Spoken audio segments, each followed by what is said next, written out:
Books R Us is an app that gives users the opportunity to see book recommendations based on the general emotional uh, feeling of any given book as rated by other readers.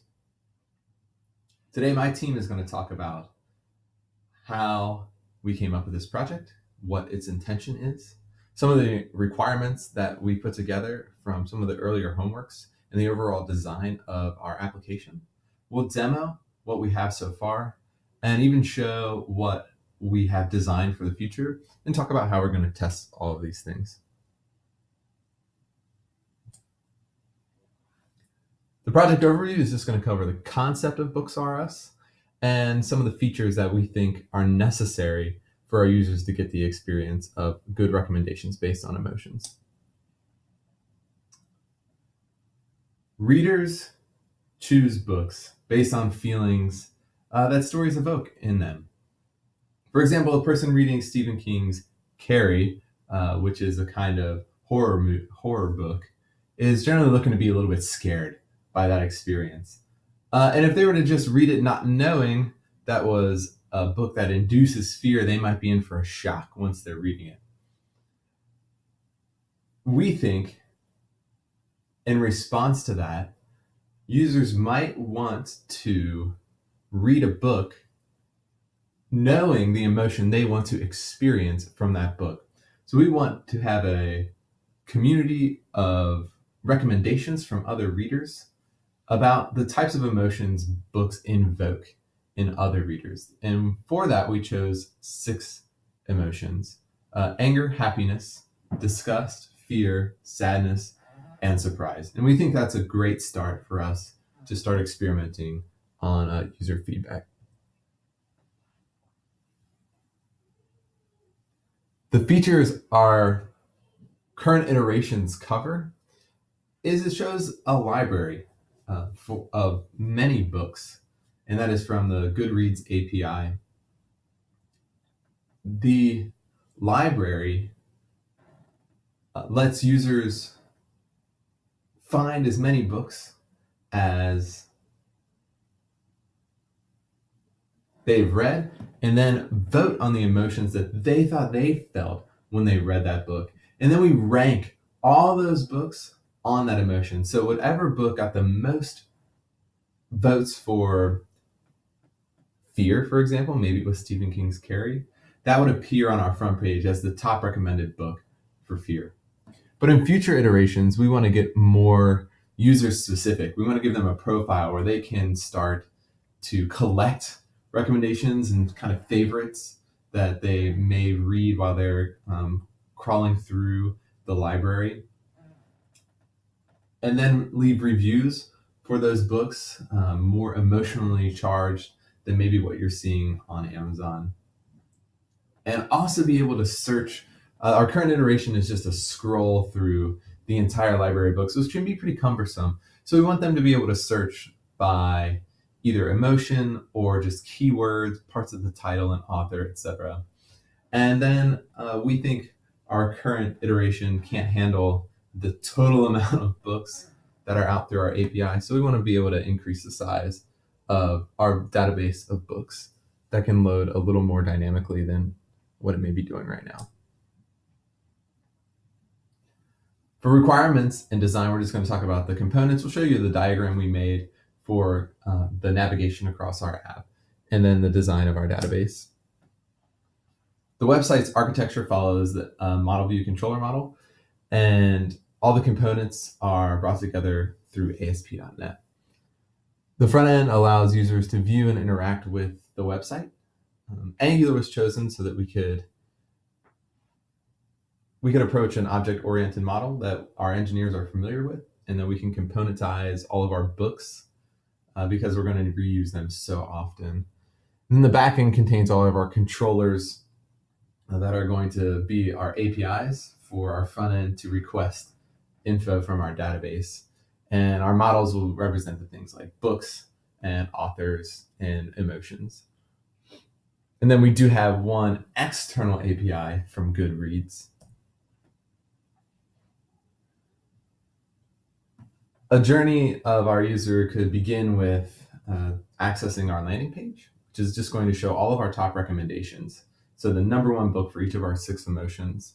And then they can go to our voting page where they can scroll through our total library of books, click on the ones they've read before, and vote on them based on the emotions they experienced and think represent that book. Here's a structure of what we hope to be the final iteration. And our entire site's library is composed of the book class, which will have a title, author, picture, description, and array of emotion ratings. The rating button changes the emotion ratings for the relevant book, meaning what they vote will dynamically change that book's rating compared to all overall books. For example, if a user voted that anger and sadness applied to American Psycho, the book by Bret Easton Ellis, then the American Psycho's anger rating and sadness rating would each increase by.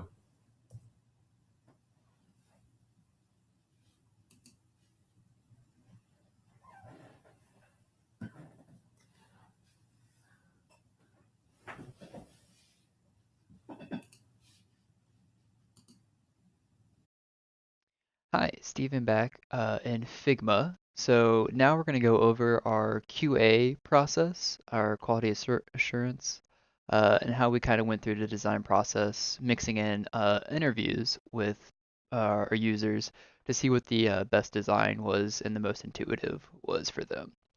So I'm going to go through a couple iterations of our designs for various features and how users kind of responded to those features.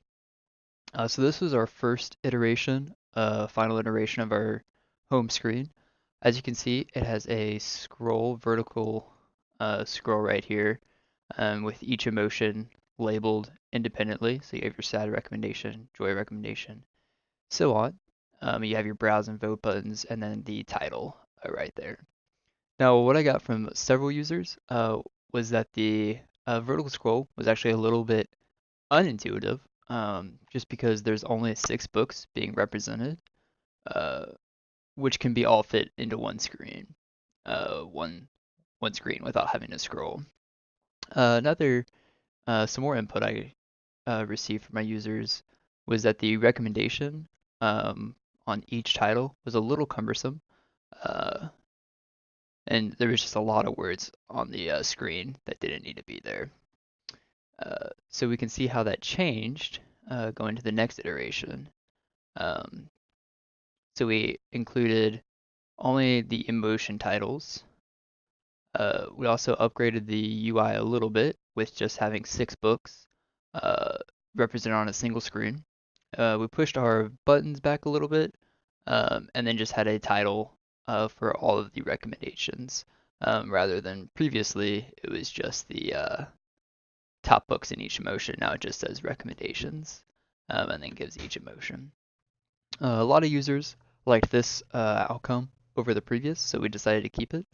Uh, and this homepage was a good starting point for us. The next we're going to go to is actually the voting page. So this was the very first iteration of the voting page. Um, Users liked that you were able to answer all the questions. Um, However, there was a similar complaint to the previous screen where there's just too much going on, um, and that they were only able to select uh, like the I don't know option was a little unintuitive for them. Uh, so we decided to take that out and replaced it with this. Um, this cleaned up a lot of the area as well as had the same functionalities. And the I do not knows was replaced with just the I have not read this book, um, which allowed the user to simulate pressing all of the I don't knows and skip the book entirely if they wanted to vote for it. This also still gave the option for multiple selection, and then gave book information just as the previous screen, but it just cleaned it up a lot. And some more input that I got from users was to actually take out these emotions and replace it with emoticons that can be represented here. So this is just more imagery that's really helpful for users, and it's a little bit more playful in a sense. Still all the same options and still all the same functionality though. So next we're going to move on to the voting library. So this was the first iteration of the voting library. This is where you could select a book you wanted to vote from. This was another vertical scroll, which users thought it was okay, since they would be scrolling through a lot of books. However, they did not want to be scrolling through the huge amount of books to find the specific book they wanted to vote on. They also thought that like the space on the sides, there was just a lot of empty space, which made it look kind of weird, and that the clicking on a book to vote was also a little unintuitive. So from those user suggestions, we created this layout. So replacing the vertical scroll with just a dynamic search bar, so you can search for the specific book you wanted to vote for, as well as adding specific vote buttons that would light up as you hover over them to make it a little bit more intuitive that you click on it to vote for that specific book. We also had a couple different iterations of the search, but we found that the dynamic search, where as you search it populates the field right here, was a little bit more intuitive to users, and the users liked that feature over just like a standard search bar where you would hit enter and it would generate the results. Instead, generating results as you type. The next is the filter page. So selecting emotions and showing the top books. This was a vertical scroll, which was also several users didn't really like the layout with the emotions on the side and then the books on the right side. And again, there was just a lot of empty space that users didn't really like or care for. So we decided to replace that with the horizontal scroll that's shown here, as well as adding the intuitive vote and buy buttons for each book. And then it still has the filter up here, still labels the book. We also added a feature to go back to the home page. Since once you were on the filter page, there was no really to go out of it, any way to get out of it without going through voting for a book.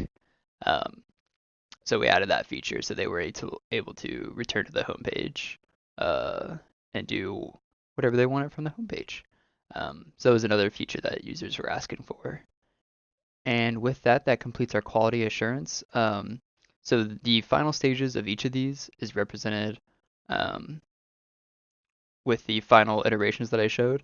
Right now, our current design iterations are in this section where we're transitioning from this portion to the other features. So right now our current iteration is on this one, and that's the one we've been focusing on the most, since that's like the bulk of our project is this voting mechanism. And those will be demonstrated in our live demos for our actual product and how that QA is working. So with that, thank you, and we can move on to the next portion. In order to describe our test plan, we're going to talk about the types of tests we're going to have and the libraries we're going to use for that kind of testing, the ideal life cycle of our test suite, and what kind of coverage we expect to get and kind of keep our engineering team accountable for, the metrics we're going to use to measure whether they are successful or not, and then the way the product team is going to get involved in a way that might be different than most teams you see, but it's our plan for them to do a little testing as well. The types of tests we'll have are going to focus on acceptance, integration, and unit. You'll see the pyramid from our homework also includes systems, and we'll talk about that in the product section. We feel that's going to be kind of pushed off to the product team. In the meantime, we care about our unit tests, which are the most abundant, least expensive to run and maintain. Those will be made using Jasmine with a little help of Karma, and that'll test all of our Angular components and the data that the visual components that are available to our users on the web page. Then our integrations test, which link all those units together, but most importantly for us, test our backend controllers, and that's through the .NET Core framework. Those already have able to fake out a server and make calls to your model in your database and see if the integrations are correct. And then acceptance tests will be will fake out our users driving around Chrome through Selenium and using the WebDriver through Protractor, which gives us all access to be a user who goes on a journey through our app. And those are our most expensive to run and build, so we'll have the least amount of those. The ideal situation and life cycle for a user story for our engineer team looks like this. It takes a path that starts with a failing acceptance test. Why we care about the failing acceptance test is that it will fail the whole time until everything else is implemented, whether or not we need integrations or just unit tests. It'll continue to be our failing one, and it's what the user sees and experiences on the web page. So you see that red line come down from acceptance tests. And some of our stories are only front end. So in cases where it's just unit tests from Angular that need to pass, once those are passing, that should green up the acceptance tests and move on. But sometimes we have full stack stories, which are going to involve our integrations tests. And those will need to touch our actual database model and use the same schema that we use for our product environment, which is a MySQL database. And once those integrations tests pass and the unit tests pass, then that would prove out the acceptance test to be passing. That will be pushed onto an acceptance branch where we can put it deployed onto our server in a staging environment so that our product team can actually use the user story in TFS or the Azure DevOps site that we keep all of our backlog in, and the acceptance criteria in there to see whether or not the engineers completed the story correctly and all the things that were required. If that does pass, obviously rejections will go back to the engineer team. But if it passes, we will then deploy it to the master branch. We will push it to the master branch, deploy it into the production environment where our users can see it. And when our users can see it, our designers can interview the users using those features for some QA testing. The acceptance test that we build will test every feature. You'll see this is a little snippet from TFS or the Azure DevOps backlog that we use. And you'll see how it breaks down from an epic, which is like a big milestone arc in our backlog, into individual features. But features are sometimes split into many user stories. Since acceptance tests are so expensive, we just want to cover every single feature, the journey of that feature in an end-to-end way that our users are going to experience. For that, we will have 9 features to get to our MVP. So across 5 epics, we have 9 features. Every single one of them will have an acceptance test. And that might be a long journey that the user takes. It might start off on the home page, go to the voting page, re-vote a book that they love, and then see that result on the home page. That's a feature we expect to work all the way through that journey, and that's what we'll be testing there. Our integrations tests are only going to focus on the back end. We would love a day where we mock out our front end, but to get to MVP, we care about the happy path in our back end. I'll talk happy path in a minute, but we will test every single API 100% and each CRUD operation in that API. That means if we have a /book API, which we do, and it has like a /books/ID, it might also have a get and a delete function on that API. We're going to test each of those CRUD functions, even though it's one API. That'll be 2 tests. And we care about the happy path because we're just rushing to MVP. So we want to make sure that our app works as intended and do fringe testing later, like a malformed request or maybe going to the wrong spot, or somebody put in the wrong type of string for that kind of path. Right now, we're happy with it just blowing up and testing the happy path. The unit tests are going to be our most abundant, and that's going to be all across our Angular components, testing the non-declarative functions. We don't really care about the getters and setters, etc. We care about the logic-driven types of things and making sure that components exist on pages from the front end's perspective. And we're going to focus on behavior-driven tests. That is not implementation detail-driven tests. What that means is we care. I'll use an example from Code Utopia, which is in the notes here. They have a great example of a counter, and when it ticks or increases by 1, an implementation detail would be If it starts at 2 and you tick it, it becomes 3. We don't want to focus on those implementation details. We want to care about the outcome, like what's the behavior we expect to see from an action given on any one of our components. And in the counters case, we just care that it is greater than what it started with. So rather than knowing that it starts at 2, we just care that we have counter, and when I tick it, it increased by 1. Its now value is greater than it was originally by 1. And for that, we're due to our team resources and the size of our engineering team, we are satisfied with 75% coverage, with the hopes that maybe one day we can get up to like a standard 90% or so. The metrics that we had made in our requirements documents involved recall, precision, and ordering, and that was a lot about the tags that we bring out. So do the tags match what the call to the backend was intended? Is it the right type of tag? Like if it was all fear emotions, did we get all fear back? And then like the ordering. So if a book has the most fear ratings, does it come out of the backend as the #1 rated book? Is that ordering of all those books correct? We think that will all be covered via the tests we just talked about. And the downtime is something we're less concerned about because we don't have a user base right now, so we're just trying to pump out features. But our intention is to check the logs on our Windows server and try to keep our downtime less than 5%. That is all the things within our control. So we don't want the code we push to crash our server more than 5% of the time. And then we also have some polishing to do. So there's an API we use that can get thousands and thousands of books, and we can get better and better at how we dynamically load those for the user. But right now we just care about like a 3-second loading time for people making retrievals from the back end. So making calls out and loading your page should be less than 3 seconds, which is not ideal, but what we have right now. The systems testing is going to be kind of more covered by the product team. So the engineers, yes, they do care about execution, and one day they'll care about it a lot more than they do right now, where they're just trying to churn out features to get to MVP. But we think a lot of that will be done through refactoring. And the way we do TDD and pair up, we'll be able to review each other as we go to see if we can make it better, and also do a red-green refactor where we start with our red failing test you saw from that ideal path from a few slides ago, and then get to green. And once it's green, we know we can safely refactor for better execution and hopefully better implementation in the future, meaning we refactor to make it easier to implement new features in the future. And that'll all be done through our pairing and TDD. But the product is going to do a lot of their testing compared to the backlog.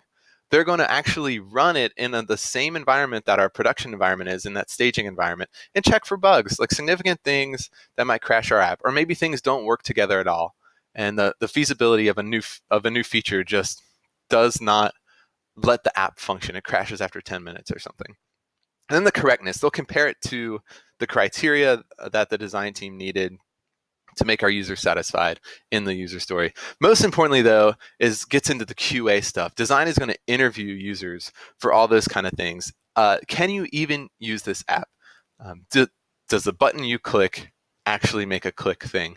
But most importantly, does it make your book choosing experience easier based on the emotions you want to feel when you read a book? And finally, how could it get better?